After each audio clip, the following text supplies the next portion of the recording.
Welcome, everyone. My name is Victor Boleg, and I serve as the Dr. Laura Banks Reed Center for Gender and Racial Equity Program Manager. Most of you had an opportunity to observe the beautiful mural that's out front and that depicts Dr. Laura Banks Reed. So Dr. Laura Banks Reed was an educator, and so in that theme, our programs hope to educate and inspire community members. Today we have a program centered around Randolph, Arizona. Many people in Tucson and throughout Arizona don't know about the existence of Randolph. I've spoken to many folks here previously who told me that they didn't know there was a predominantly African-American town in Arizona. And they were inspired and had questions that they wanted to learn more about it. So one of the things we have today is we have a program focused around Randolph. I see that there are a lot of connections around Randolph that also tie and weave into Tucson, and there are lessons that we can all learn from Randolph, may it be about the community and how the environment was affected by pollution, the community, and growing a community and keeping it in existence and inspiring the residents, and so forth. So today will be an opportunity to listen, discuss, and have just a community dialogue with folks who traveled from Randolph and Phoenix today. Now I'd like to pass it on to the League of Women Voters, who serves as one of our sponsors for the day, along with the Arizona Historical Society. Betsy Bozier serves as the president of the League of Women Voters. Betsy. Thank you, Victor. Hi. Oh, thank you. Welcome, everybody. I'm thankful to be here with you. As Victor said, I'm Betsy Bozier. I am the League President for 2025-2026. The League of Women Voters is a nonpartisan political organization encouraging informed and active participation in government. We neither support nor oppose candidates or political parties at any level of government. We do, however, advocate for public policy such as voting rights, non-discrimination, education, natural resources, reproductive rights, civil rights, and criminal justice reform. We have been empowering voters and defending democracy in Greater Tucson for 84 years. And at this moment, I'd like to stop and just share our land acknowledgement with you. We respectfully acknowledge that the League of Women Voters of Greater Tucson is on the land and territories of indigenous peoples. Today, Arizona is home to 22 federally recognized tribes, with Tucson being home to the Tohono O'odham and the Paskayaki people. We also humbly acknowledge that for most of its history, our organization has not always been welcoming to women of color. To quote our past CEO of the League, Virginia K. Solomon, even during the Civil Rights Movement, the League was not as present as we should have been. The League's work and our leaders were late in joining to help protect all voters at the polls. It wasn't until 1966 that we reached our first position to combat discrimination. But acknowledging that, I'd also like to state that today we, at all levels of the League, invite all people, regardless of gender, identity, ability, ethnicity, or race, to join as we commit to building a stronger and more inclusive democracy. Thank you.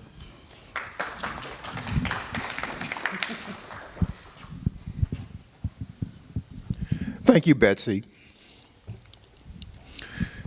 Now, to begin, what we'd like to do before we introduce our panel members is to show a brief video. It's about 8 minutes and 47 seconds on Randolph. And I think it gives a good overview before we go into dialogue.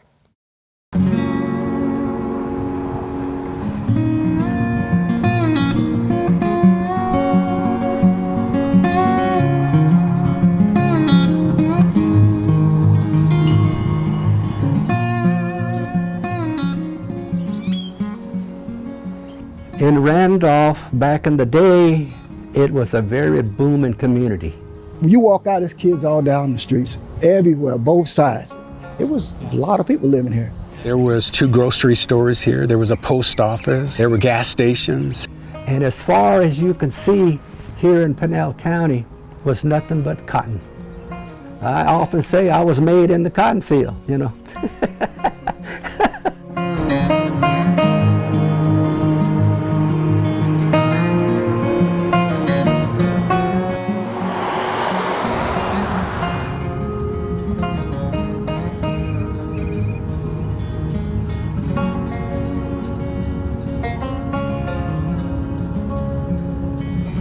We do not have those things anymore. We don't have gas stations. We don't have post office. We do not have grocery stores.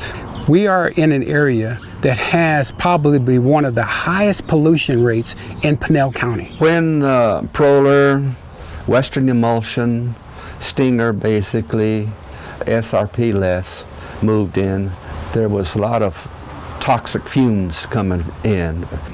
We're surrounded by natural gas plants, bridge building companies, high pressure gas lines, refinery. They were so terrible at the times it caused a lot of the people to actually move out from town because they couldn't live in their homes. The population has decreased. Because people that were ethnic minorities could live in this location, they just built the most dangerous industrial things around a human populace. Right over there, that's called Western Emulsion. And those are the ones that house all that asphalt that comes in. The stench from that would be so strong that it would burn your nose, it would burn your skin, it would get in your homes, in your clothes. As you breathe in those particles and what have you, it's just, you don't get just sick right away. It accumulates over the years. And in the case of our mother, she was affected here by that being, she's probably one of the closest ones here to that facility. She suffered a lot. She had lung issues. It was hard to see her leave in that manner. Not only my mom, but there were several elders in Randolph that also passed away, and we knew it was from that company. In my opinion, they got away with a lot of evil things they'd done, polluting the air, and people died from that company. This is a perfect example of environmental racism in modern day 2023 United States. We are, for some reason, always seem to be a magnet for these companies. You will never see companies like this in affluent communities. They build it where there are poor and marginalized people that they believe do not have the sophistication and certainly don't have the money to hire a lawyer to have the kind of power that is necessary to fight these huge corporations that are befouling our planet.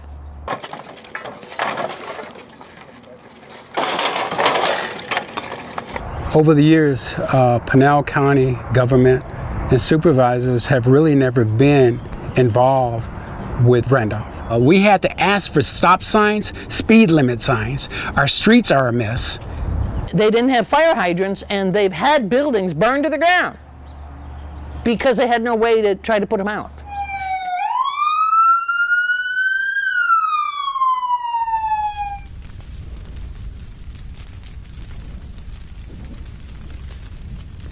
As I opened it up, there was a huge fireball in the sky, 2 giant long flames, and you could feel the heat on your skin, burning your skin.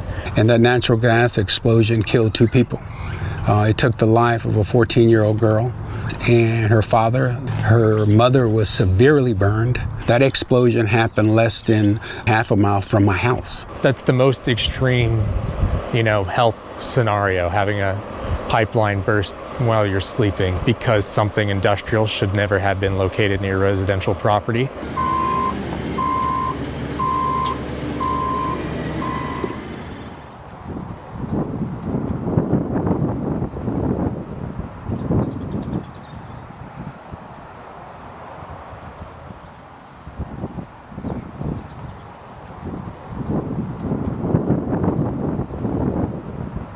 We got notification in the mail about their expansion and what they wanted to do. And, we are already surrounded by all of this industry. And now here you want to come in and you want to put in 16 additional turbines and to impact the area even more. When SRP actually came in, they offered Randolph nothing.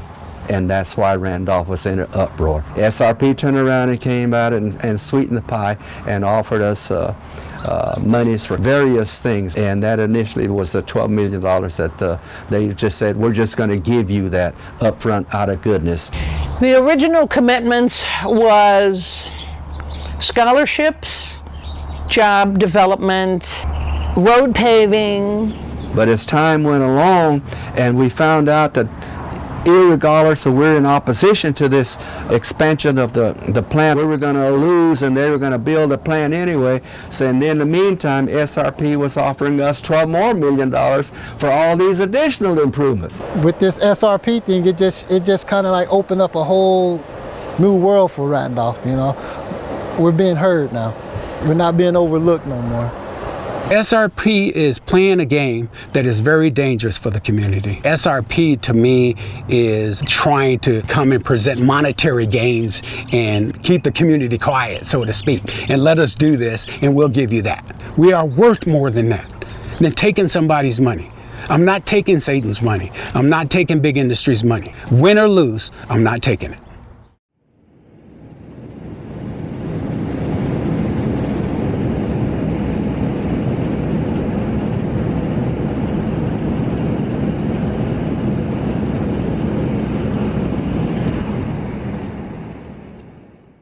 I hope that Randolph becomes a very successful community that has roads that are clean, air that is clean to breathe, no fear of environmental contamination. To be a community that it used to be, where we had stores and we had housing, education centers, we had all that before. And that's what I'm hoping for. Basically to have a future. One day you're going to come here again, you're going to see this cleaned up. That is our mission, and our goal. That's really important for me to see that survivability continues on in this community, and I hope it does. But the bottom line is, we're human beings, and anyone in their right mind would not want something next to them. Money does not stop pollution. It does not. It will never stop pollution.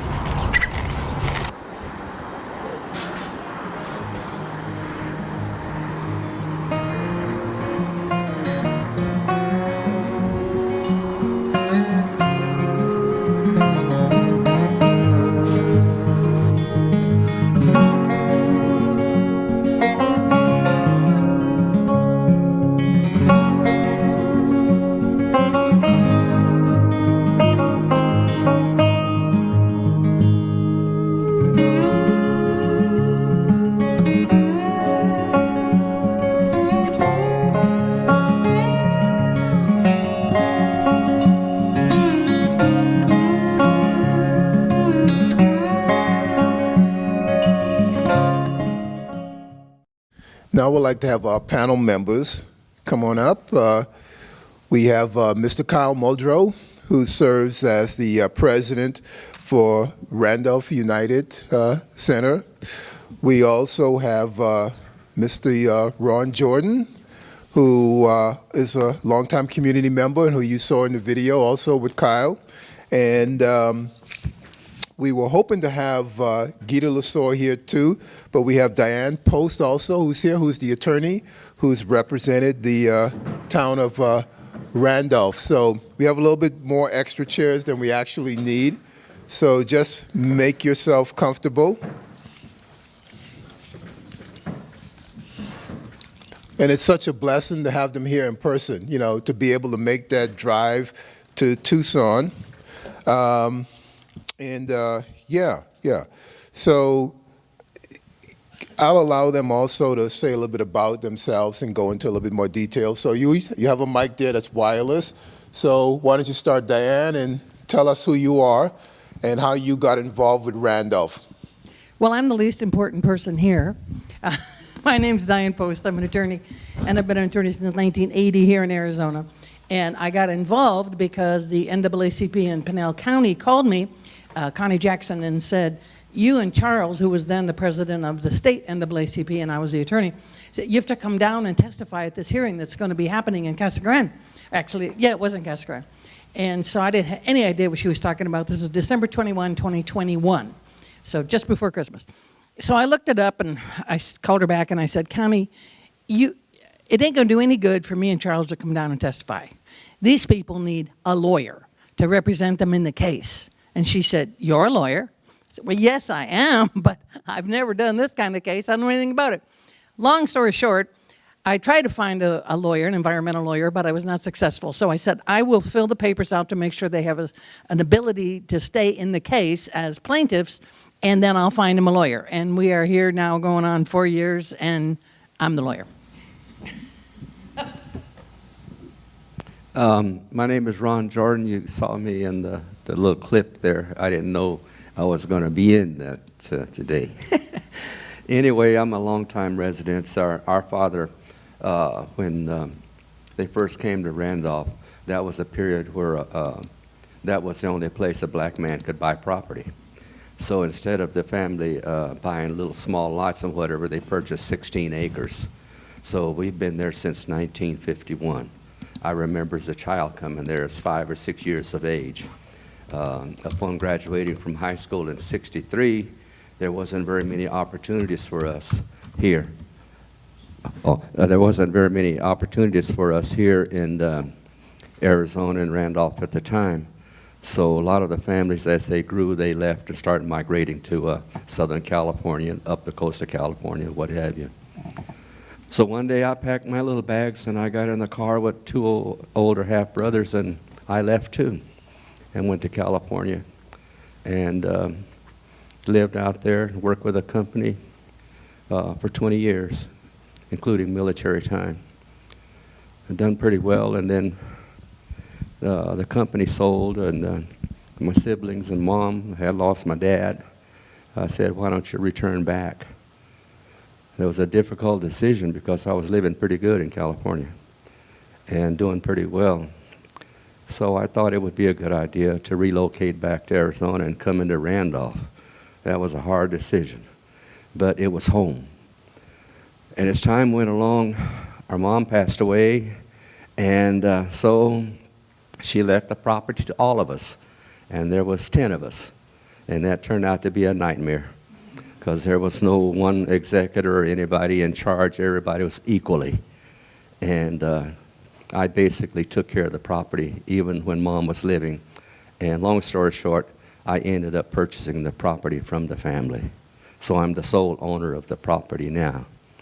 How I got involved in this is just by luck. When Kyle and my brother that you saw in the film there with the straw hat, he was actually the first leader of objecting to all the companies that was coming into Randolph. Proler, all those that you saw the names that was mentioned up there. He was the primary person that voiced opposition to that, wrote op-ed letters. He was the main guy. He was so strong about it that, like right today, all the little benefits that come into Randolph, he won't accept a penny. He says, I don't want anything to do with it. He has a strong feeling. He even resents me for going along, even though I tried to explain things to him, because I'm the oldest of the brothers, the family, and he's kind of on the bottom, the end of it, but he still won't bend.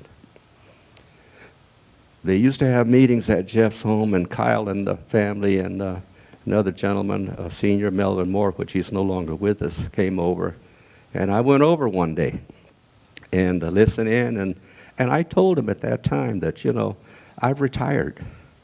I've done my time. I just want to relax and what have you. And I says, I'll kind of get involved, but I don't want to spend no more than a year.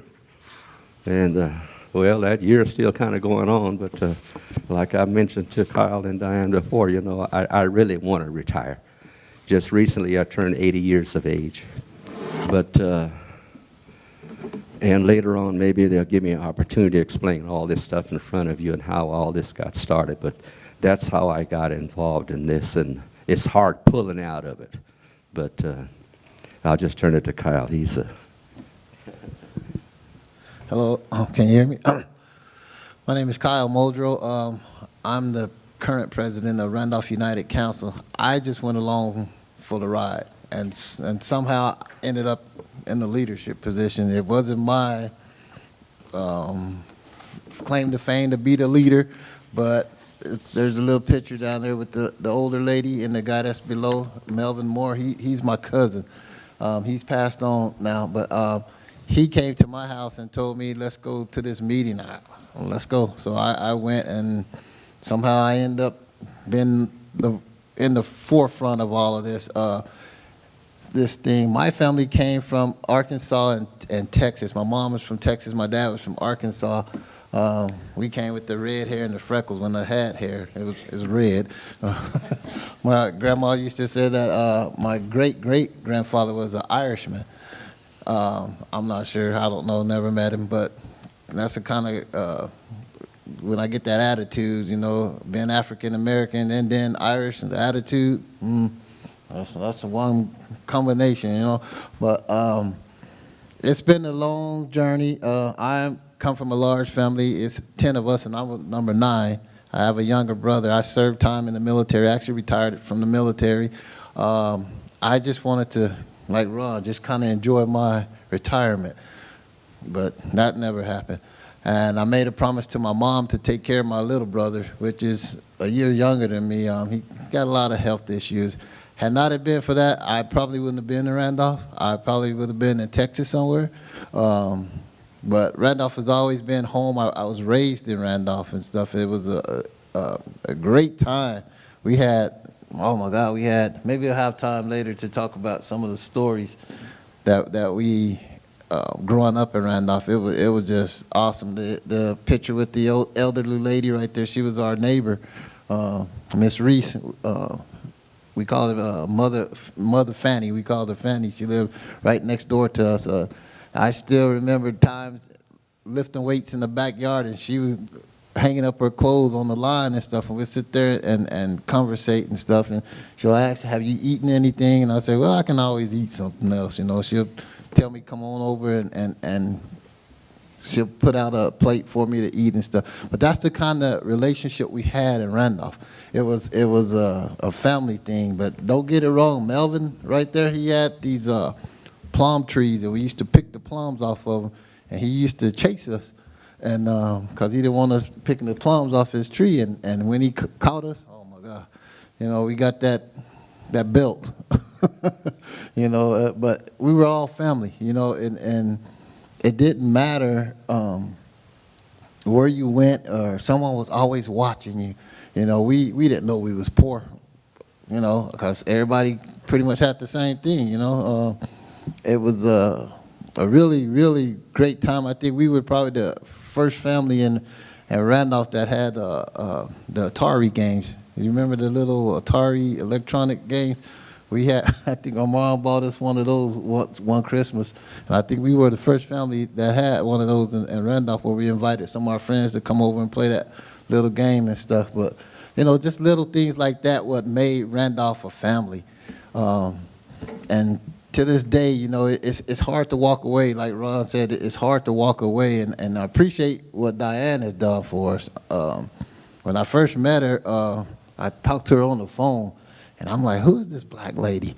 You know, come to find out she wasn't black at all. But the way she spoke on the phone, you know, and I'm like, who is this black lady? But I can never tell her or express how much I care for her and what she done for our community, because, I mean, she and I bump heads every now and then and stuff, but I love Dianne as like a mom to me. I really do, and I appreciate the work that she done for Randolph and the work that she's doing for Randolph.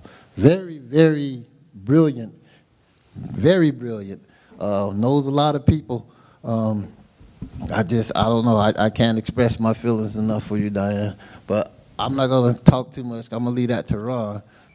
Well, Kyle, you're going down a road where I want to go with the next question, because the question well, not a question, but what I want you guys to do is also, you know, which you already started, paint a little picture of Randolph for folks who weren't there at that time, and then we'll come up to present day. But what was Randolph like? What was it like going to school? What did people do, you know, for work and stuff at that time? Because a lot of the audience members and people who will be watching later don't know. So, and this is a dialogue. So this is very informal. So, what was it like living in Randolph? And for, those of you who know, and then from Dianne, from your perspective, from what you've learned about Randolph, what was it like during that time? I know having the military base here in Tucson affected Randolph because there were people, I guess, who relocated there, but for work and what have you, and on a day-to-day basis as a kid, what was it like,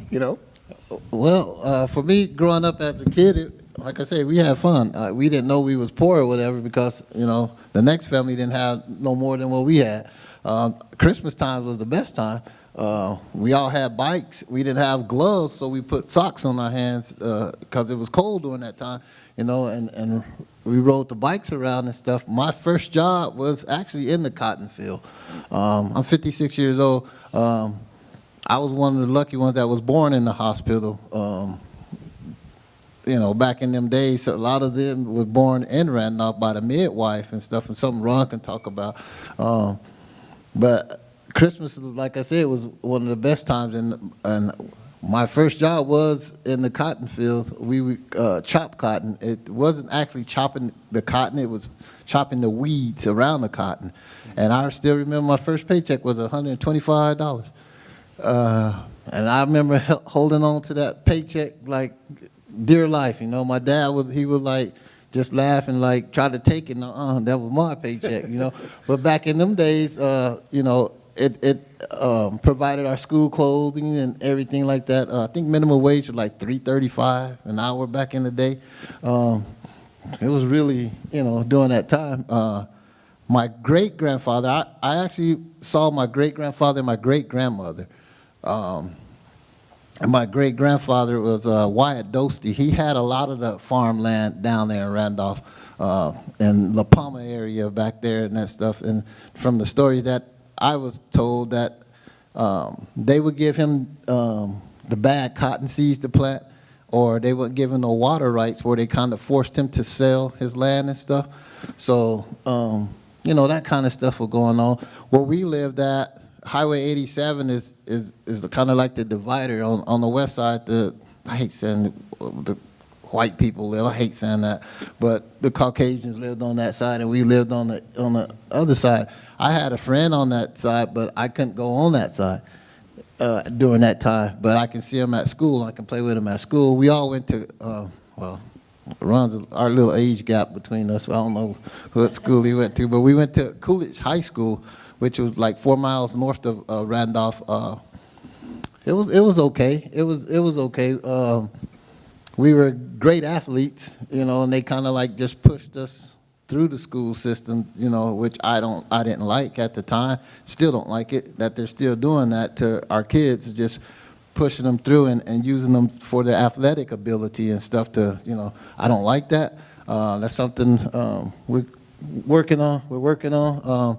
Because I actually had a son, his name is Deuce, pretty cool name, huh? Deuce Muldrow. My son, he was a track star 2015. One of the fastest guys in the state of Arizona. And he had scholarships to go to university and stuff, but he came to me about ready to graduate, and he told me, he said, "Dad, I don't feel confident in going to college." And it kind of broke my heart, and right there and then it dawned on me, he needed more attention, and the schooling and stuff. So that's one of the big things that, as president of Randolph United Council, that's one of the things that I am pushing for, is more of the educational part, because I see a lot of our kids down there now that drop out of school, and they're on the streets and stuff, and I want to get rid of that. I want them to have an opportunity to go to college or trade school or something, do something positive, with their lives and stuff. And nowadays, going to the military, a lot of them, that was an option for us. A lot of us, going to the military, I went that route. But I actually went to college for a year, didn't like it. So I said, I'm going to the military. So that's where I went and ended up spending 21 years in the military. Retired from the military, but we need to open up more options for our kids down there in the community and stuff, because a lot of them can't even read, and they're in high school. you know, the high school level, and it's on my heart to do more for the educational part. And with SRP giving us the scholarships for our kids, I found out that there's a lot of people that's my age that's going back to school, which is great, you know. And there's the money. The money is there for them to go back to school because of the SRP. Was one of the original commitments that they will provide scholarships for the community. And actually the community has been taking advantage of it and stuff, which is a great thing, you know. I don't know. Okay, so yeah. I can go on and on, Yeah, but I'm going to let Ron talk. Yeah, let Ron paint a picture. What was it like growing up in Randolph? What was it like on a daily basis? You know, I know the video indicated that there was a post office. There was, you know, I know there's no grocery store there now. Was grocery stores there? What was it like? That's what I want to hear a little bit about too. Well, like I said, our family moved to Randolph in 1951. I remember as a child coming there, and they purchased this house in Randolph, and it was a house made of concrete blocks. The concrete blocks was homemade. You could still see the forms in the back of the house. And the concrete blocks that was formed this house, the concrete is so hard, you cannot drill through it to hang a picture. That house will probably stand, the roof will probably burn, but that house will be there for a long time. But growing up, I happened to be part of the transition when the schools were segregated, then segregated, and then integrated. You see me as I'm standing up here now, I'm not really look like a black person. I don't really look like a native person. I don't really look like a Anglo person, but I'm a mixture of all three, almost 1/3 equally or a little bit more native. And I have a booklet over here, the white book, and it's a story, my story and the family story is in here, and I point that out. So growing up in Randolph and the Coolidge community, a mixed racial person is very difficult back in the days, because it didn't matter what your race was or how you looked at. You looked, if you was part black, you were black. That's basically how it was. Here at the beginning of my life, my mother being Native American from the Gila River Indian community up there by Phoenix. She had 3 children prior to me, then I'm number 4. And I didn't know, mother left me with the grandparents. I was raised on Gila River Indian community for my first 5, almost 6 years, and I was always going back and forth.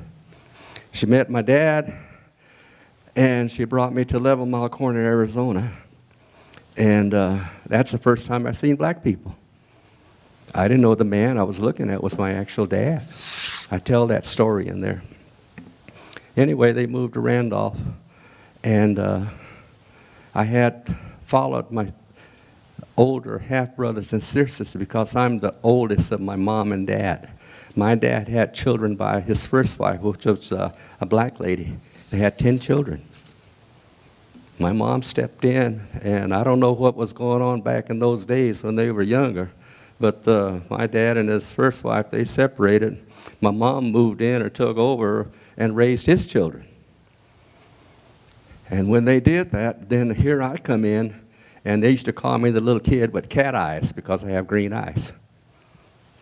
So when we started the school, I would see them go to 11 Mile Corner, and when they go to 11 Mile Corner, I followed them. I wanted to know where they're going. And when I went there, I played outside because the elders was in the cotton fields working. Well, there was no child care place, you know. It was kind of like a kid on your own, a lot of us. Until one day, a teacher asked, "Who's that kid out there?" So they told him, "That's our little brother." They said, "Come on in here, bring him in." So I had to have been near 5 years of age, there in the Mile Corner. It was a segregated school. It's still there today, some of the buildings and what have you. All the black kids on one end, the Spanish kids, the Anglos on the other end. The teachers that called me in there, worked up there, they were actually from here in Tucson.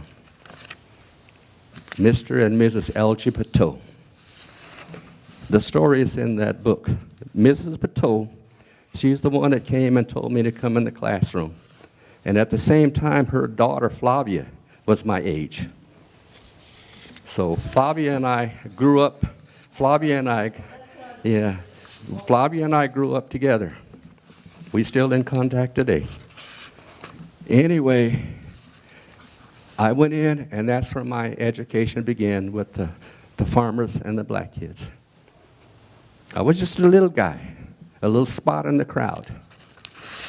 And then after a while, I guess when my parents bought that home in Randolph, we transitioned from a camp out in 11 Mile Corner in the middle of a field. I never forget that. It was a big house, and it had army-type tents around it. The people that worked on the farms that was brought from Arkansas and different places, which I'll tell you about later, that's how they lived. When we moved to the house in Randolph, then we went to a all-black school called Borey Corner. I think there's a picture here, a little story about it. Borey Corner was just out on the outskirts of Coolidge, where that school building is today, that corner is still there, but you would never know there was a school there. We had teachers, we call her Mrs. Dixon, Little Miss Dixon, and Big Miss Dixon. And Mrs. Neal, she was our principal. The kids in that school was very smart because they made you smart. When you went to the class and you had spelling words to learn or math problems to do, if you came back to school the next day and you failed or you missed a problem, you got a whipping or a lick for everything that you missed. And it was with a belt. You had whelps on your back. That was common. Our parents didn't help us with we didn't have no dictionaries or dad or mom come in and say, let's study this or do this or that. We were on our own. So we were smart kids. I can't remember the years and what have you, but in 55, 56, when the schools were integrated, we transitioned from Borey Corner. They closed it down. Then they integrated us into the other public schools. Randolph community was sent to a school called Kenilworth School, and that's on the east side of Coolidge. So there it was a little different. And we went to school, a bus picked us up. We would hope that bus would drive through town so we could see what's going on. But we take the back roads, the dirt roads. I remember going to school, and the bus driver was very mean. Sometimes the kids would get off the bus, and just because he could get away with it, he'd pull his belt off and whip you or hit you because he says, get off the bus quick. I still remember that man, Mr. Staggs. I tell that story a lot of times. Randolph kids. At the same time, when we were in the school system, we didn't sit up front or mix in with everybody else who was in the back. We had a nice desk. I remember there you sit in the chair, you had the desktop where you lift up. You had little pencils and things in there. I'd bring my Hornito to school. And at first it was difficult because we knew we were kind of neglected. Our educational levels started going down.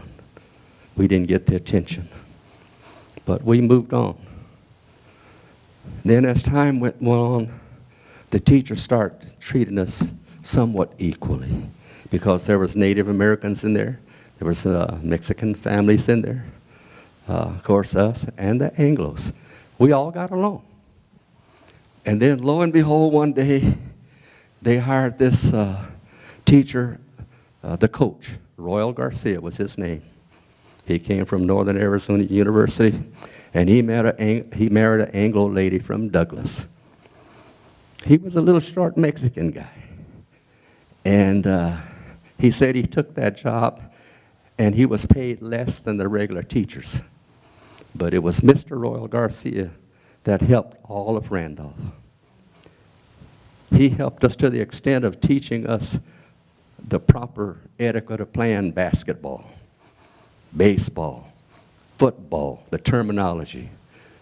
As Kyle said, as relatives to the fast runner and what have you, Randolph's produced some of the top athletes in the state and even in the NFL. Boxers, everything, that never got recognition. Robbie Dostie played for the University of Arizona right here. Of course, as he grew up, he kind of made too many left turns, but during the time, he done pretty well. I would say that when Coolidge, we finished the 8th grade at Kenilworth, we went into Coolidge High School. We didn't know anything about playing high school football, organized basketball, anything other than what Mr. Garcia taught us. Even there, when we got up there, other than football, if you were going to go play basketball, volleyball, and what have you, we were not welcome on those teams. Only football and track. My coach in the football was a gentleman by the name of Bill Kiesler. He graduated from the University of Arizona here. One of his co-players was Mr. Ed Brown. He also played for the University of Arizona here. Mr. Ed Brown, in which I'll tell you later, was the husband of the author of this book, Dr. Gita Lejeune Brown. So I met Ed, and as we got to talking and what have you in the school system, we had a lot of knowledge of people. The Casa Grande coach, Van Hazel, he was my neighbor at one time when I transitioned back. He knew me back in the days when I played ball. But coming up in the grade schools and what have you,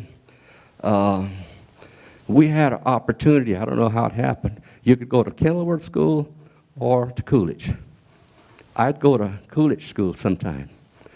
And as we was in the classes, Dr. Sam's, my teacher, and what have you, lunchtime come, if you had a quarter, you go eat lunch at the cafeteria. If you didn't have the quarter, there was no free lunches, anything. You went outside and played. I did that many times, hungry. Until one day when Dr. Sams asked, does anybody want to work in the cafeteria? You could eat free. I'm thinking, well, heck that way, and my hand went up quick. And then I'm looking around, nobody else's hand was up. I ended up learning a lot in the cafeteria, and Mrs. Haley, she ran the cafeteria. We served food, cleaned the trays. We passed out butter sandwiches and what have you, but at the end, we could eat all we want. Sometime that was our meal, my meal for the day. Mrs. Haley knew that. She would sometime package up buttered sandwiches and cookies and whatever and give it to us to take home. I know what that's like. From that point, we'd go home, and that little house was only 2 bedrooms. My story's so there, I'll tell you about it. Parents were gone. Sometime you get home, and what we call hard times, there wouldn't be any food there. There may be rice, oatmeal, what have you. So we start learning how to cook. I remember learning the recipes and trying to figure out fractions. I ended up in the food business. Coming up through high school, we got in there. You were great. You was accepted if you were a great football player and if you ran track. I ended up running track myself. And because that was one sport that was an individual sport. They couldn't take your ability away from you, from running fast or jumping and what have you. During those times, I was an all-stater for the state of Arizona, all-state football player. There was other members that was also pretty good in there. They got offered scholarships or given directions to go to further their education. Being that I was Native American, we had an Amarin club, And our counselor, part of her job was to help us get knowledge of where to go to school. We never received that. So when I was in my junior year, going into senior, I would take algebra, geometry, and our counselors would say to me, "Why do you want to take those classes?" I said, "Well, I want to learn like these guys, you know." And so I ended up in the class. I never forget a classmate of mine, Sarah Conrad, her mother was the geometry teacher. I took the class, and I was stuck on something I didn't understand. And I asked her, "Ms. Conrad, I don't understand this." I was the only minority in the class. She looked up at me and she told me, "I can't help you." I told that story in the book over here that's written to Jita as we were riding around, in which I'll tell you about that later. I didn't know that she was recording like I'm speaking now and the way I speak, that she wrote it that way. When that book came out, it went all over the state, the United States. People found out about it, and they would write the University of Missouri. University of Missouri would contact Jita, which lives here in Tucson.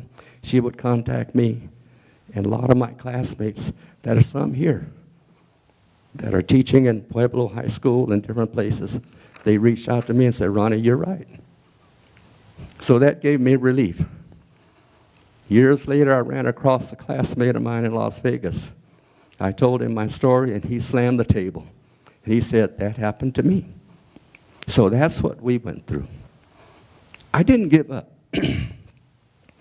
Coach Keesler, he told me many things. He did help me and tried to guide me.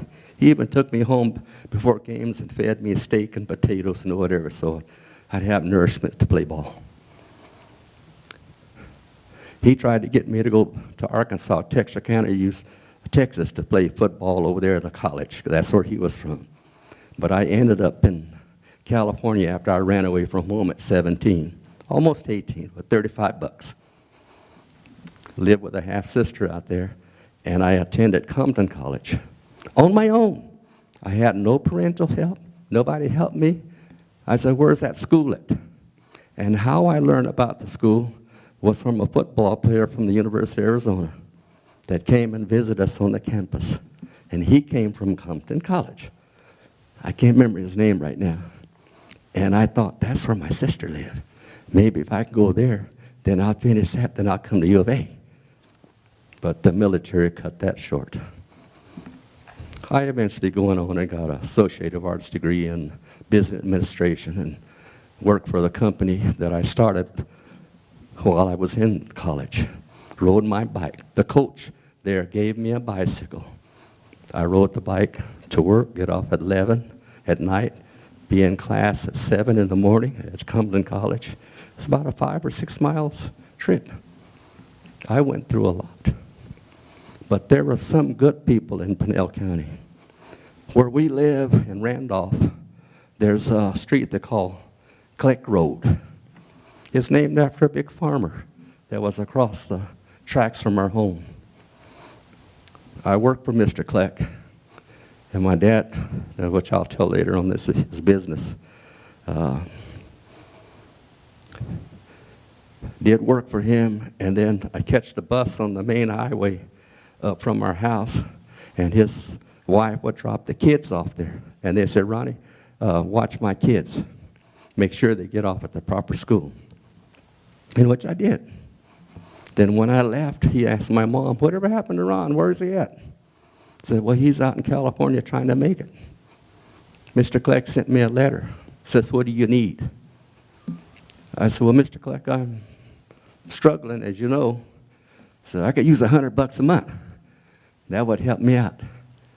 And that farmer sent me $100 a month until I got on my feet with the Big Donut Drive-In company that you see a lot in the commercials and stuff, pictures and books. And I told him, "Mr. Kleck, I'm doing fine. I don't need your money anymore," because I had pride. Anyway, that's how it was in Randolph. But Randolph in general, like Kyle said, as those pictures that you saw in the film, it wasn't like that. It was a beautiful place. There was flowers, there was gates, and we had 2 gas stations. A Texaco station ran by Marty and Manny. We had a Chevron station ran by Mr. Thompson, his daughter Ann Thompson I went to school with. That was kind of the high-end station. Manny and Marty was kind of the rest of the town station. They wasn't prejudiced nothing. They was really good to us. Sarah White or Smith was our postal lady. She took care of the post office. She was a white lady, very nice to the people of Randolph. Every Christmas, her and her husband Lee, which ran an ice house because there was no electricity all over. We had ice boxes. And you buy ice and you put it in the boxes. Or they would dig a hole by the house and put in burlap or canvas. And you put your coal or your goods you need to kind of keep refrigerated there and covered with ice. And it stayed cold. Anyway, Mrs. Smith, Sarah Smith, and Lee, every Christmas, they would come through Randolph, and they would give all of us a little bag, an apple and an orange, mixed nuts, Christmas candy. And we were so happy to get that. They would pass it out. Mr. Lee would dress like a Santa Claus. That was our Christmas. We didn't have, we had a little, what we call a fugaboo tree. It means like it's a little peanut tree you had, you know, a few little things on it. And we didn't get gifts from the parents, nothing like that. It was just, our Christmas tree was at the training center that they built up with tumbleweeds that put pretty lights on it and everything. We'd look at that and it's so pretty. But in general, Randolph was a close-knit community. There was no council or presidents or anything like that. I don't know how they solved or came to decide what to do, but I do remember the elders. The elders was the one that made the decisions for Randolph, because after the church services, they would hang in there and they would talk. A kid go in there, they would tell you, get out. This is grown folks' business. But somehow or another, if you needed help or this person needed help with something, everybody got together. There was only one set of tools for Randolph, wheelbarrows, shovels, but somehow or another they knew where all of these things were. We even had a baseball team. Kyle, I don't know if they remember that. The Johnson family kept all the equipment. We had a traveling team that played the Native American communities and other teams around, Eloy and what have you. There were some great athletes there. I can't go on remembering a whole lot to tell you what is without getting into some of this stuff here. So I don't know. Okay. Yeah, we're going to let Dianne give your thoughts on Randolph. I know you've spoken to a lot of residents and you've heard a lot of stories from folks also, but from what you've heard from folks, you know, about the community of Randolph, I know you did a lot of research in preparing for the legal action and whatnot, but what stories have you heard, or how was Randolph being a thriving community at that time? Well, that's the same. What Kyle said is basically what I've heard. And as you said, it wasn't difficult for me to understand what they were talking about, because I came from a town of 800 people as well, which was what Randolph had been. And it was in a poor part of Wisconsin. Now, a poor small community in Wisconsin is a lot different than a poor small community in Arizona, right? So there were differences, obviously, in a white one versus a black one. But I could understand what they were talking about, because I had grown up in the same kind of small community where everybody knew everybody, and everybody's parents would yell at you, whatever you did, and then they'd call your mom and tell them you did it, so you got held twice. Once from them, and then once when you got home from your own parents. So none of that was unusual to me or difficult for me to understand at all. So I've heard the stories, as Kyle has told them, I've heard the stories from Ron and from others. And one of the other things that, when you saw the movie too, what Jeff said, Jeff is not wrong, Money does not stop pollution, and he's not wrong about the decisions that he has made. However, the reason that the community made the decision it made is because the result was going to be more negative if they didn't make it. Well, okay, explain, because you're saying they made a decision just so that everybody's following the transition, because not everybody, we don't know the pieces that people don't know, you know. Got it. Yeah. So the first thing that happened was the Corporation Commission hearing, and that was I told you I got involved in December, and the hearing was started on February 8th. So the learning curve for me at this point was straight up, because I had to learn all of this stuff before. But I was a civil rights attorney. I still am a civil rights attorney. And whether it's civil rights because of environmental racism or some other reason, you're in for a dime, you're in for a dollar, you know? So I had to learn all of this, and Ron was very helpful, and Melvin Moore, who we have mentioned before, who is no longer with us. And they were the two that were very, very influential at the beginning and testified at this hearing. So we lost at that hearing. It was an 8-day hearing. We lost at that hearing by 6 to 3, which was pretty phenomenal anyway, because they thought we'd never get any votes. So then the following January, we had to file a case in Superior Court. Actually, then it came to the corporation, so ahead of myself there. So we lost in February. So then we had to go to the Corporation Commission itself, because the hearing was a line citing hearing, a commission hearing. Then we had to go to the commission itself, and that was in June. And there we had to put on pretty much the same case all over again without testimony, but with what had happened back in February. Dianne, why are you going to the Corporate Commission? Why are you having these hearings? That's the piece we're missing out on that we didn't transition into. Salt River Project had filed an application with the Corporation Commission to have these 16 additional turbine plants that you saw in the movie. They want to put 16 more, and the way they were going to put them was right in the backyard of Randolph. So it's that, in your backyard argument. So Randolph argued, we don't want them at all. We don't want them at all. So in the line citing hearing, it's a preliminary hearing that is an administrative hearing, which must happen before Salt River Project can get the permission to build these plants. That's where Randolph intervened. Kyle was one of the interveners. Yes, Ron was one of the interveners, and there were 6 others who were residents of Randolph who signed as plaintiffs to intervene in this hearing. That was the January 4th when I had to have that in for them to intervene. Then we had the hearing in February. At that hearing, that committee gave Salt River Project permission to build those 12 extra, was it 12? Yeah, it was 12, right? 12 extra turbines. The next step in the legal process is to go to the Corporation Commission itself. The 5 people that you elect. You elect them every year. And so it was in front of those 5 people. But they don't redo the hearing.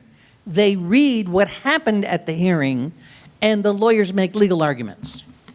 So that's what we were doing in June of 2022. And at that hearing, we had a hope to win of 3-2. We had a hope, but we actually won 4-1, which really blew us away.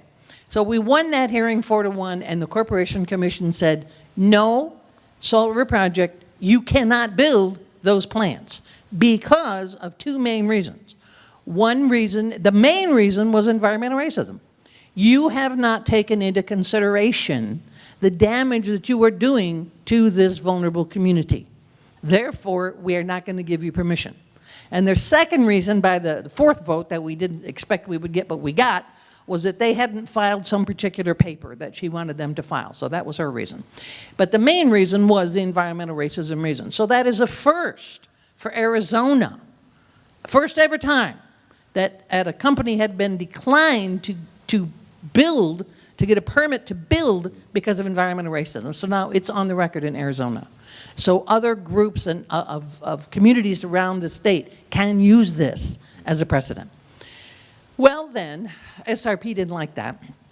So they filed in Superior Court in January to overturn the decision of the Corporation Commission. And the way that the law is structured is, once the Corporation Commission makes their decision, it's very difficult to overturn it so long as there is some evidence upon which they could have based it. So I then was on the winning team. I mean, it wasn't easy to win, but I had a good legal basis to win.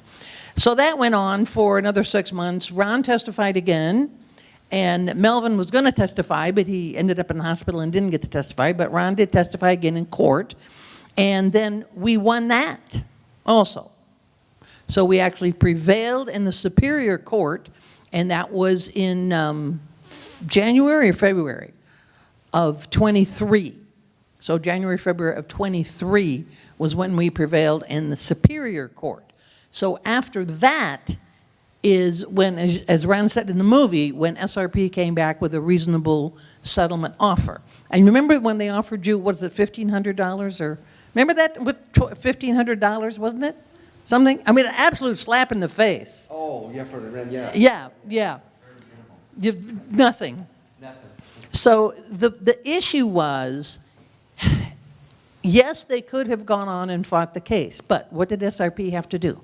Just wait till the next year after the election. Because there was a thought that that election was going to turn the Corporation Commission back from being more people-oriented to being more corporate-oriented, and in fact, that is exactly what happened. So the two of the votes that we got out of those 4 votes were gone after the election.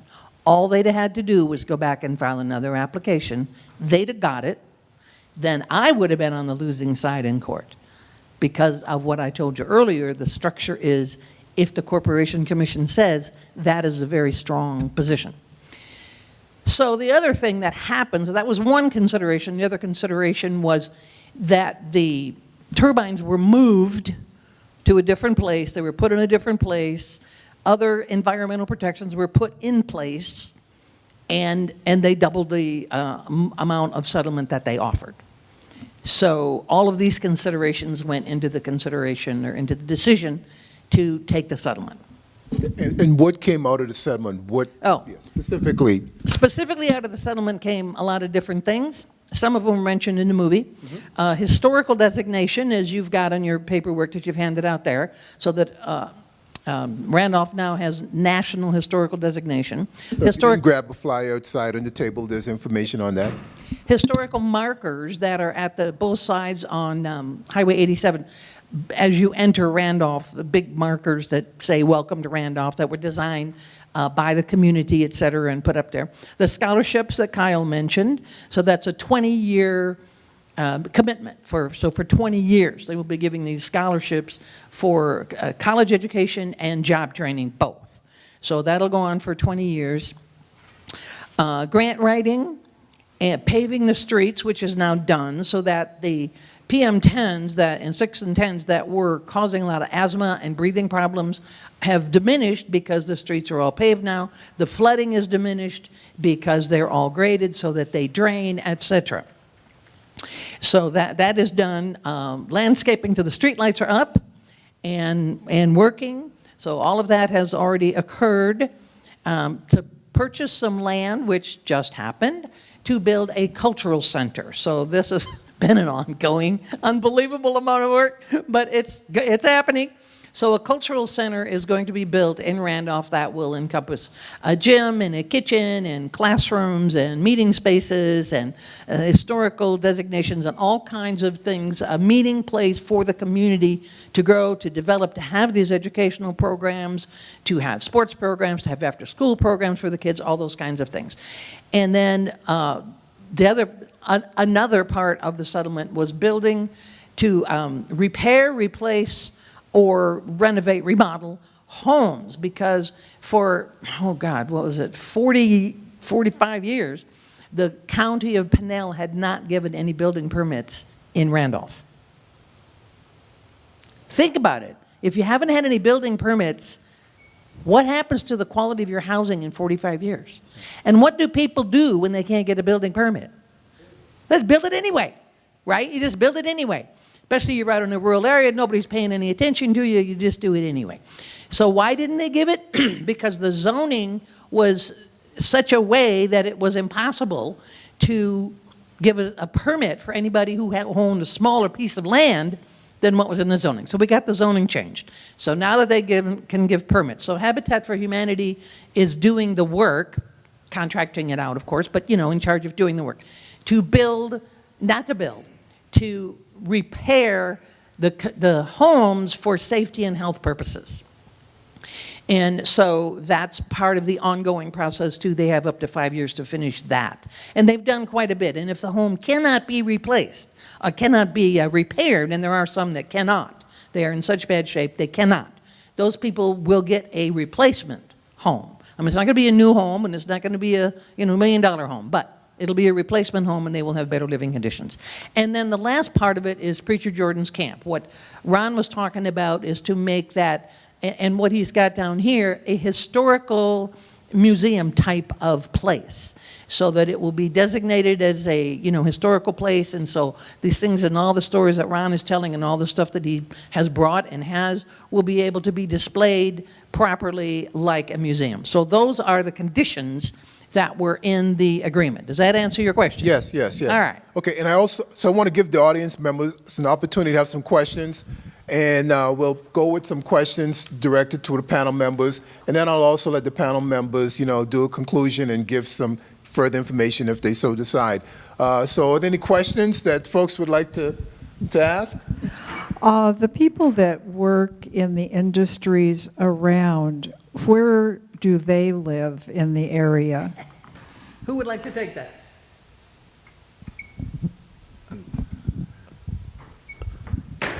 Go ahead.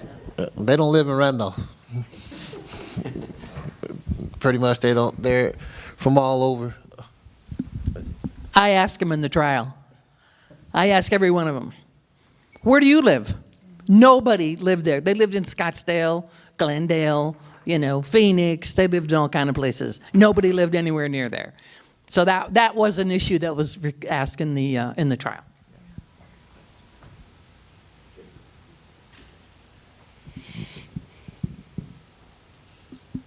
Do you guys have air conditioning? We're one of the lucky families. We do. Right now, with the Habitat for Humanity that's coming in and rehabbing some of the houses, some of the owners of the houses are getting air conditioning. Before we had the swamp coolers. I don't know if you look pretty young. I don't know if you're familiar with those, but those you have to go put water on the pads and keep it cool, or just the fan. But yeah, for the most part, now we're getting those upgrades. Yeah. Thank goodness. Actually, back in the day, even in the communities, there was no AC units. You either had a fan, you open your windows, or like the Tono Autumn people south of here, the people around, you build vatos or patios. And surprisingly, when you're underneath those patios, if you get on the cool side, it's not really that bad. I grew up on the reservation. I'm still familiar with the reservation, and that's how a lot of the natives still live today. Of course, a lot of them, with the casinos and all, they have modern homes, and they have 2 units of AC units. Their living style now is nothing like it was back in the day. You even hear on the news, a lot of these meteorologists get up there, well, it's 113 today.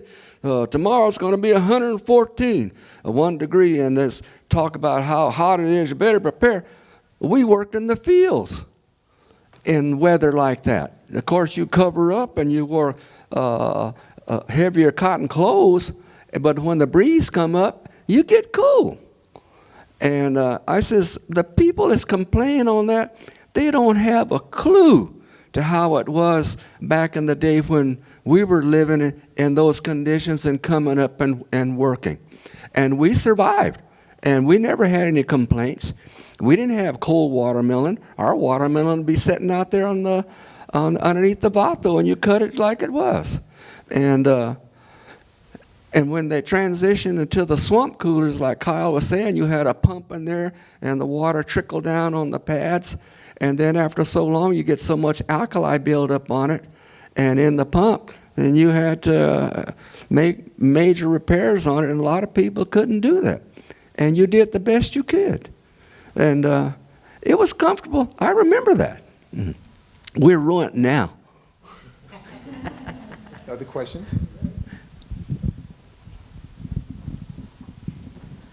So the total settlement that the town of Randolph received was $24 million, 12, and then 12 again. And was that cash, or is this the money that's paying for the renovation of the homes, the new homes, if they can't be renovated? And yeah. No cash was involved and never will be. It is solely for the things that we mentioned that they're doing. And it is managed by the Arizona Community Foundation, so as a fiscal sponsor. Yeah, I was just wondering who the trustee was. I was curious. Okay. Okay, who else? Someone else first, and I'll come back to you. I'm wondering about the precedent that you set for an environmental discrimination or racism, and is that it's set in Arizona? Is that set in other states? Yeah, there are about 5 or 6 other states that have had environmental cases. Some relating, a lot of them relating to oil, and a lot in the South. I mean, Louisiana, Alabama, all the places down there where the oil is. So they are in other states, but this is the first one in Arizona. And I was told, as I was doing this, I told you I never did this type of work before, and everybody told me, you can't say that. You can't put environmental racism in your argument. You can't say it's because they're black. And I said, well, that is exactly what I'm going to do. Well, you can't do that. I am going to do that. That's why I'm here. That's why I'm a civil rights lawyer. That's why I work for the NAACP. I'm putting it in there. And of course, then I won. I mean, I don't know where these people got this, that you can't do that. But I did, and I won. So it's there. It's in the case decision. It's now there. I guess I was at an event earlier today about the water in South Tucson, and I know I think they sued the corporation that was responsible, and maybe the military too, I'm not sure.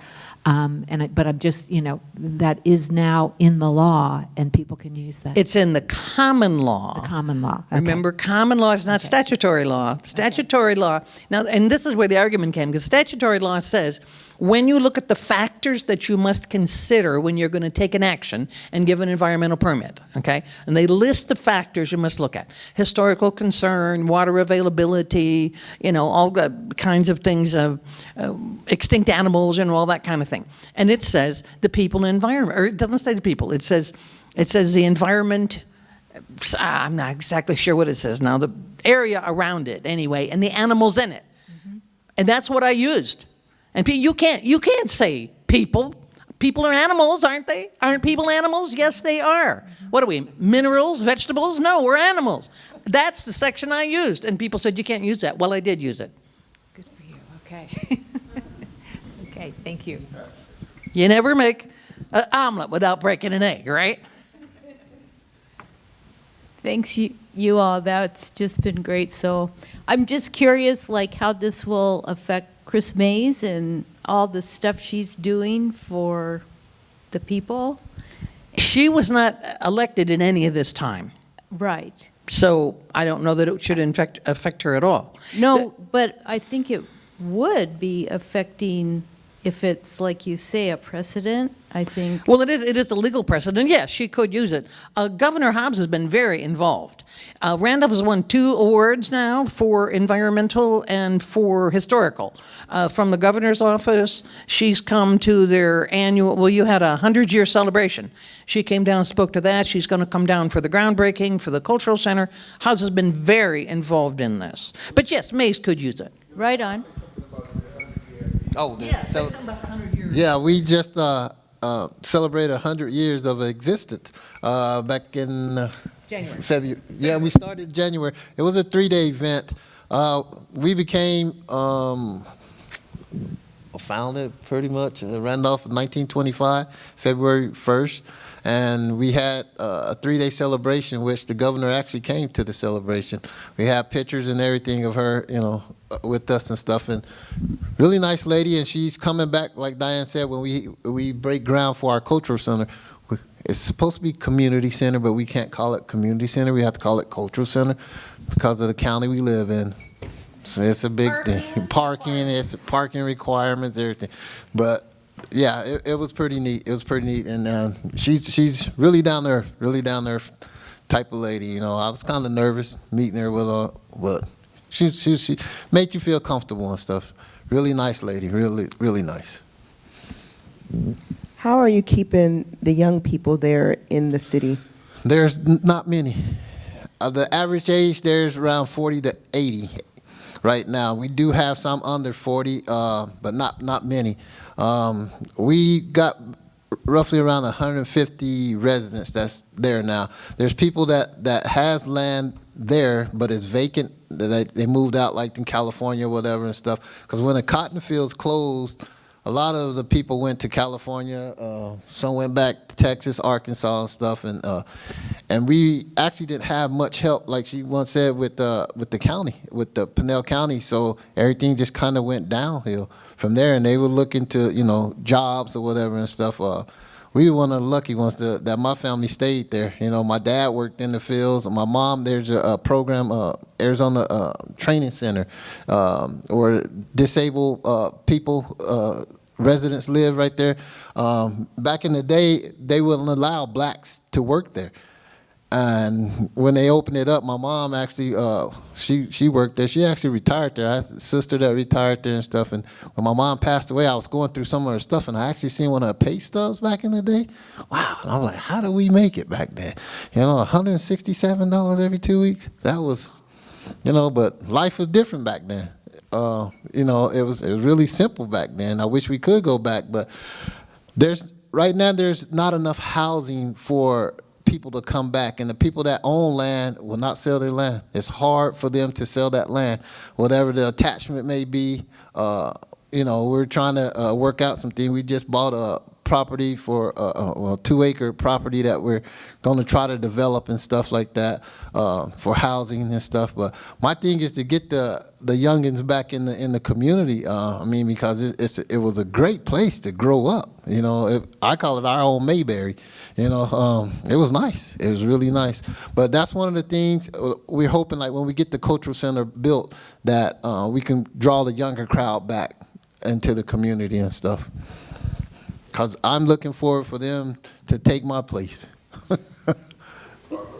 I wanted to ask, when Randolph was founded, what was the population? Ooh. And what is the population now? The population now is about 150.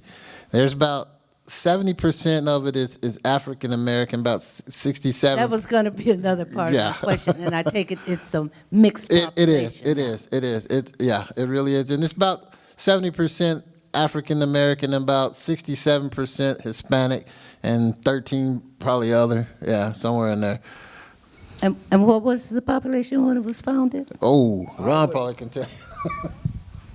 I don't know estimates, but every lot in Randolph had a family. And back in those days, the average family size was maybe 8, 9, 10 people. My dad was the father of 22 children.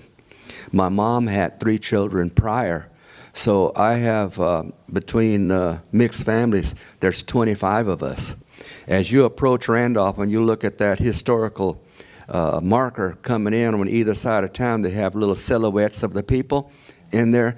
I say that's our family because there's 25 of them. And I'm number 14. But I would say back in those days, probably 1,000 people or better. There was a lot of people there. Filled 2 churches, congregations every Sunday, cars parked all up and down the streets. There was 2 bars, a Mexican bar, and then of course some of the blacks went in there. Some went to Coolidge, and church service on Wednesday night.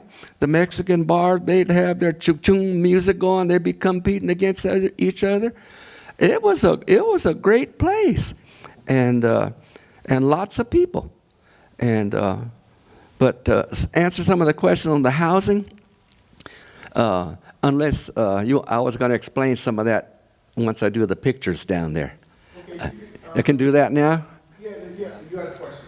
So I have 2 questions. The first one is, what's going on with the population? Is it mostly shrinking, growing, staying about the same? The population today? Yeah.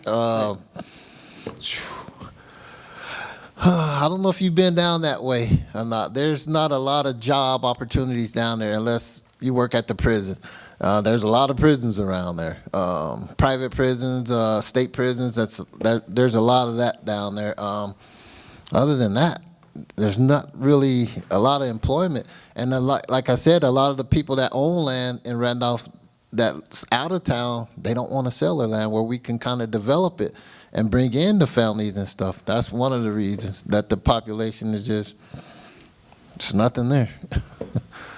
And then my second question is, how much of the population has internet? Because that's a big part of life right now. Yeah, the internet, yeah. It's hard to get reception out there. Let's just put it that way. On my cell phone, I can't talk inside the house. I have to go outside and sit in a truck, believe it or not, to get internet service and stuff.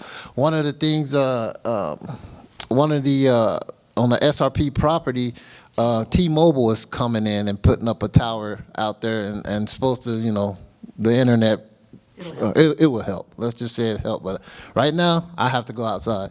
And there's not a lot of, we got a company called Airbeam.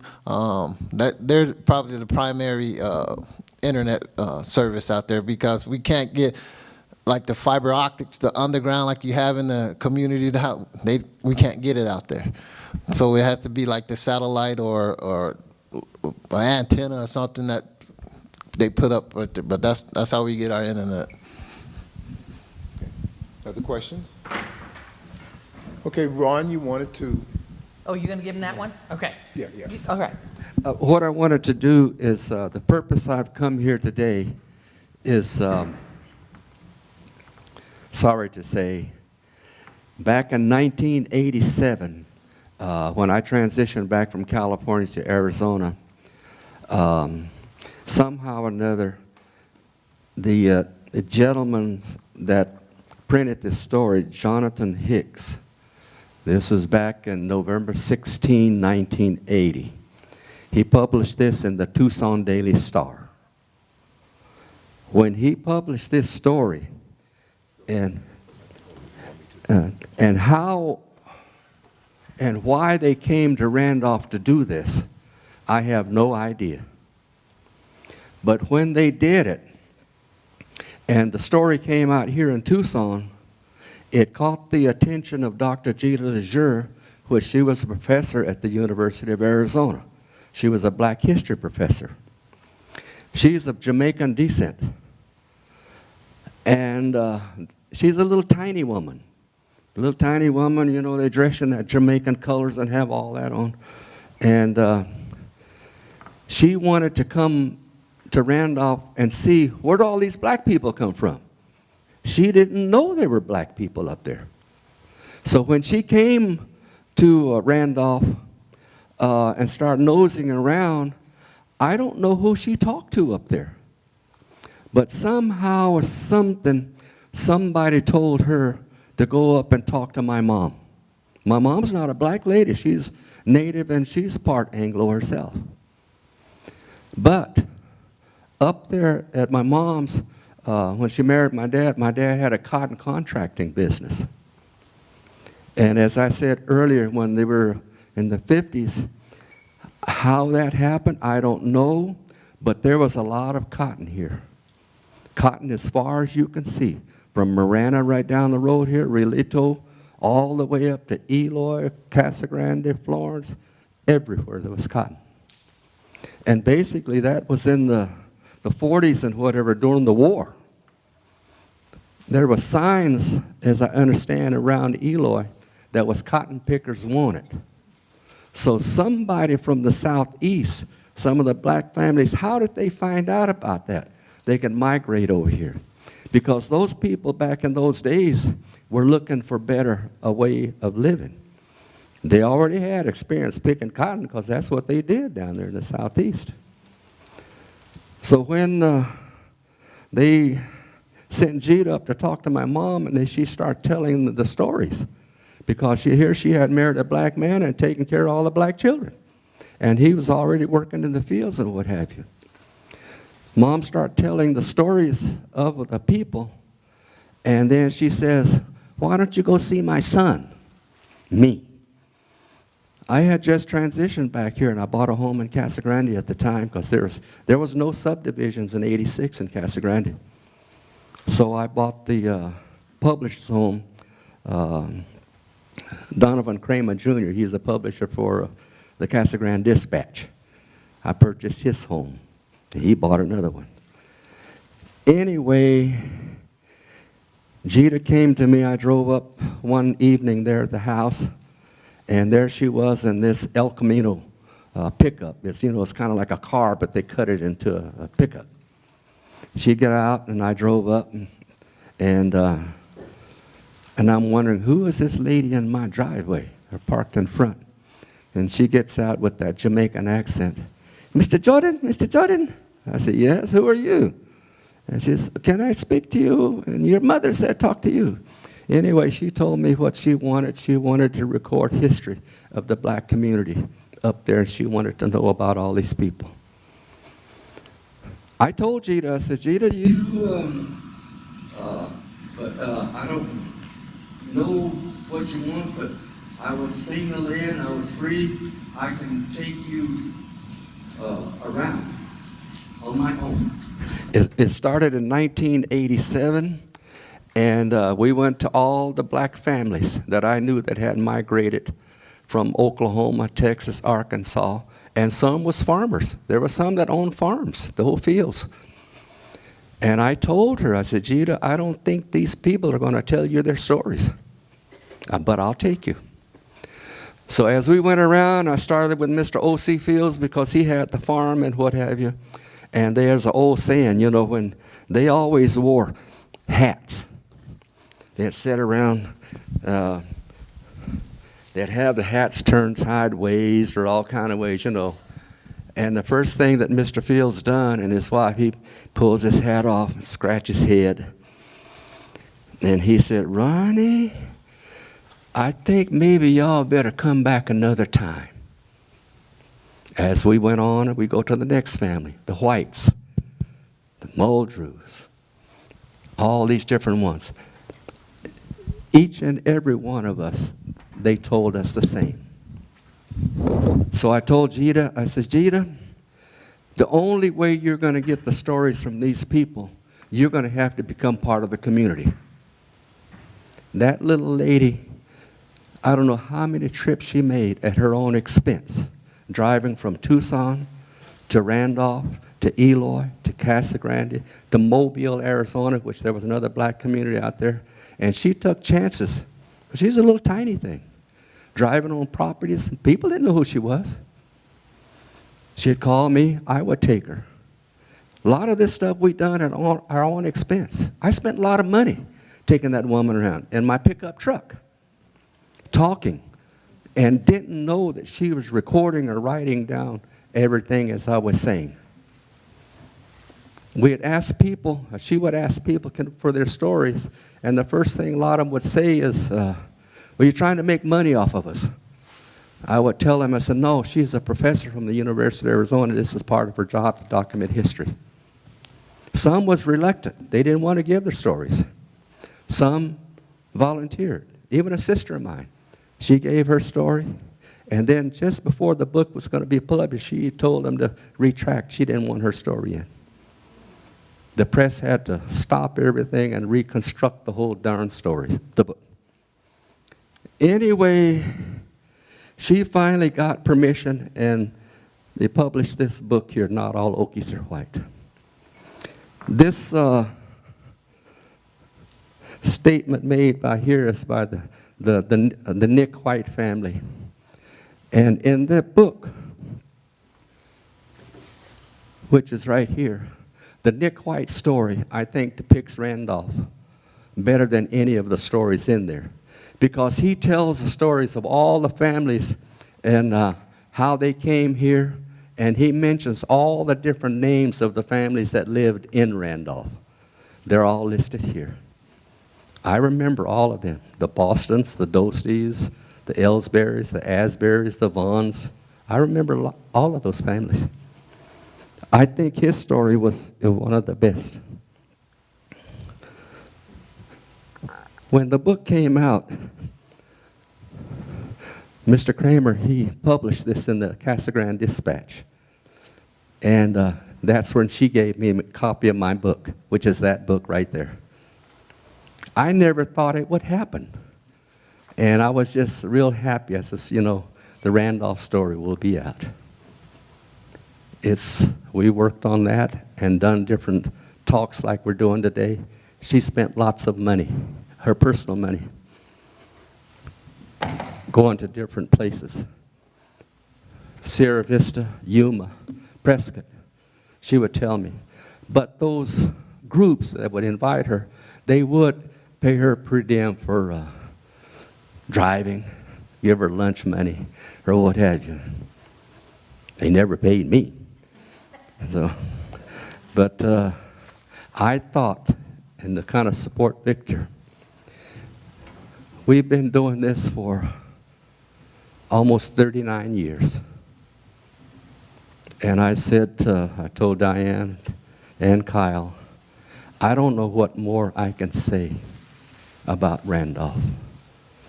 I don't know what more, there's more stories I can tell. Been on video, been on NBC, ABC, NPR, black newspapers. Helped, what's her name? Jennifer Lestick. Oh, Jennifer, yes. When they was putting all the historical things together for Randolph, they put this booklet out, and I never knew this was going to come out unless Diana told me, you might want to look at that PDF on your computer. This is when they were looking at places to be historical. I went through this, and I have tabs in here. There were so many errors. Errors all through the book. I made the corrections, and Jennifer said, send me your corrections and what have you. I sat down, I don't know how many hours, my own personal time, printing off stuff and whatever, sending it to them so they can make corrections and make this thing possible. I think they were rewarded pretty good pocket change, but not me. So after all these years and what have you, I just told them that, you know, I'm tired. I'm 80. I want to kind of enjoy myself.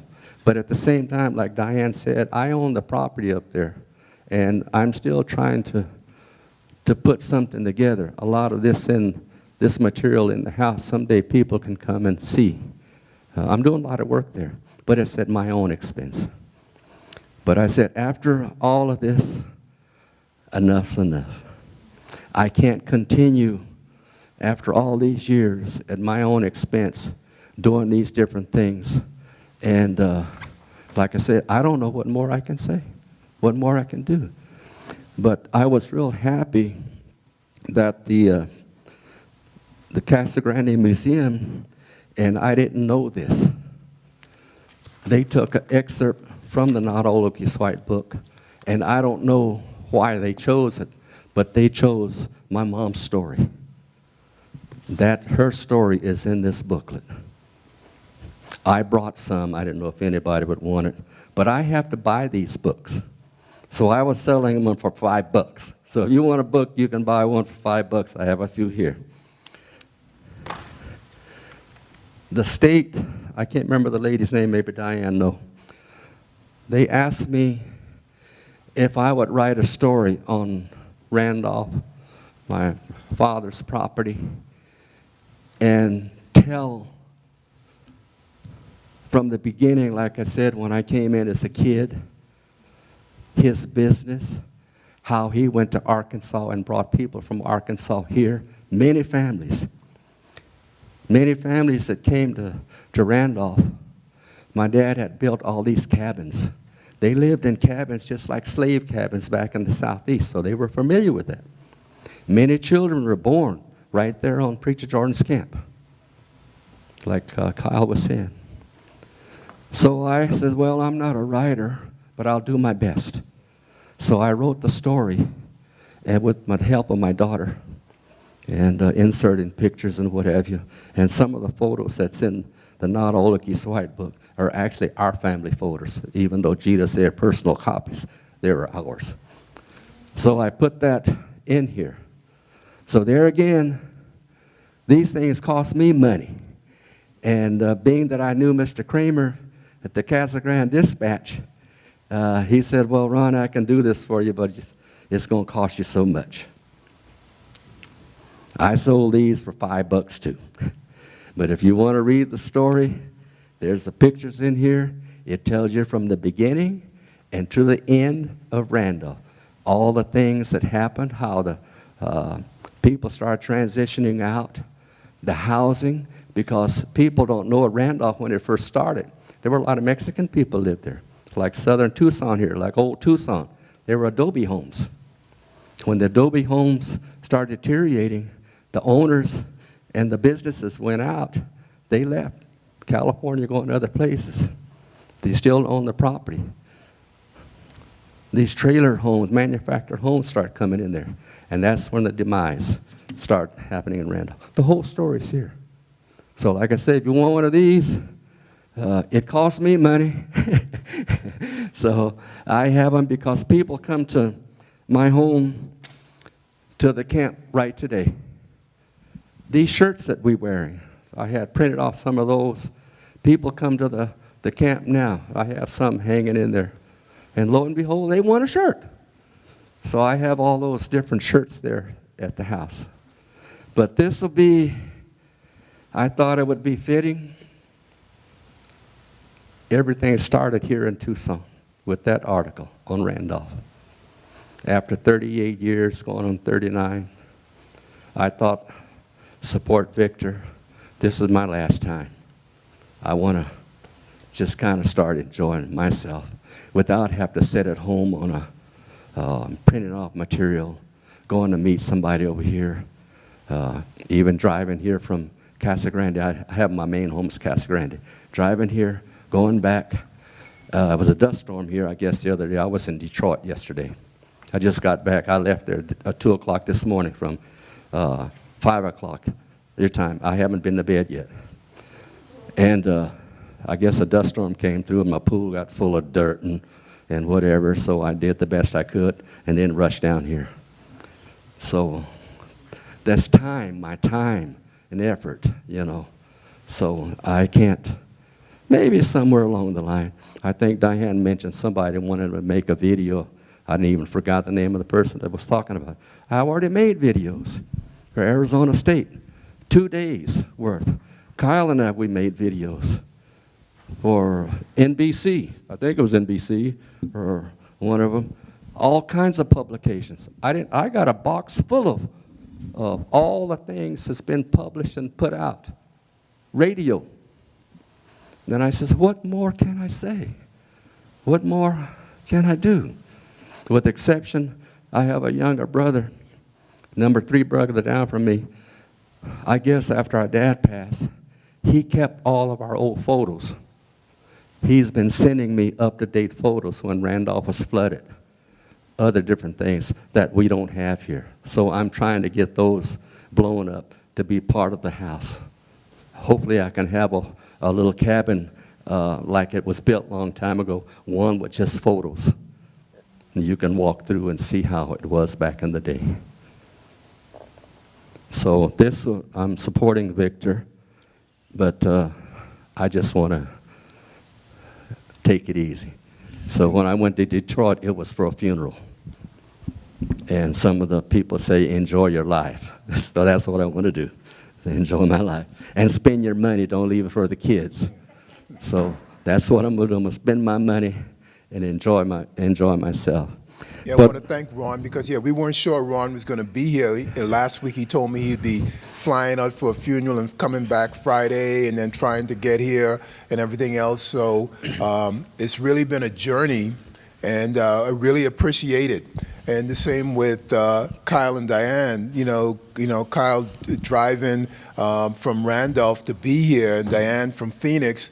And we all were in Phoenix yesterday for a meeting. But the dedication that they have, we really appreciate it.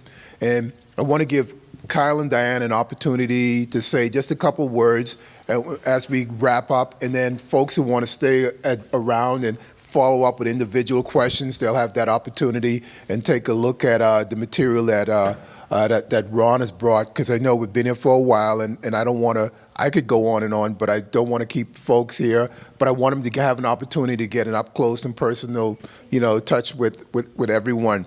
So I just want to give Kyle and Dianne an opportunity to say something, and then we'll wrap up. I want to thank Victor for inviting us out. Victor is actually on our advisory board that he supports our nonprofit organization that we have in Randolph.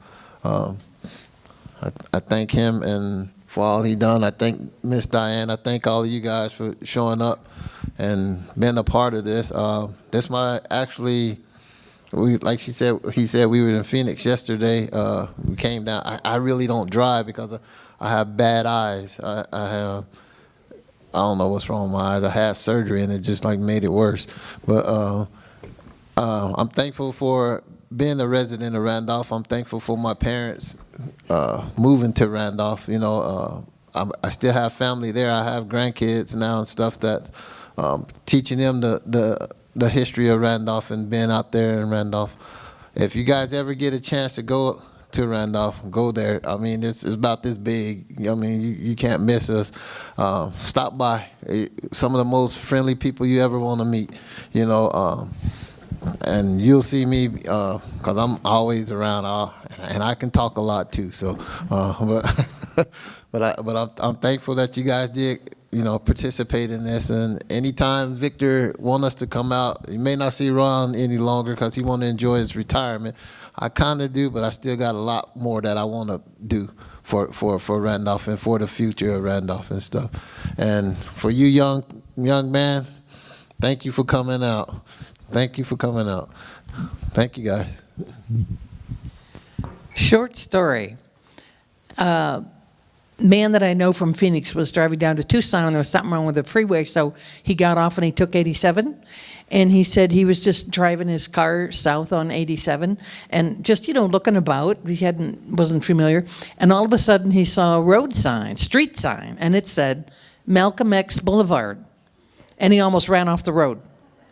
He was an African-American man, and he thought, Malcolm X Boulevard, what in the H is Malcolm X Boulevard doing out here in the middle of nowhere? So he didn't have time to stop at the time, so he went on to his meeting in Tucson, and he said he determined that on the way back, he was going to discover what the heck was that. So he came back the same way, and he did exactly what you said. He drove in on Malcolm X Boulevard and said, what is this? So back in the 60s, the community changed all the street names. And there's Malcolm X, there's Carmichael, there's King, there's Kennedy, there's also Hughes, Langston Hughes. So all the street names were changed. So he was very impressed with Malcolm X. This has been a long and hard road, and these two have lived it their whole lives, but even just this case and the changes that are occurring in Randolph, it's been a long and hard road. It isn't easy. As you can see, all the work Ron has put into it, all the work Kyle's put into it, and we're not done. We're not done. And the settlement goes on for 17 more years, and it'll impact a lot of people. A lot of kids will get scholarships and job training and get decent jobs and go on to found their own families. And that was the whole idea, but also, to build up Randolph as well. So we hope that you do come to visit, and please appreciate that what these two and others in the community, Melvin Moore was a big driver in the community before he died, and he used to yell at me all the time, and he used to tell me he used to be a cop, and I'm a lawyer, so we don't always get along. And he used to tell me, you can never win, but we did. So at any rate, thank you all for coming. We appreciate your interest and hope that you spread it around and do come and visit Randolph, especially the next time they have an event.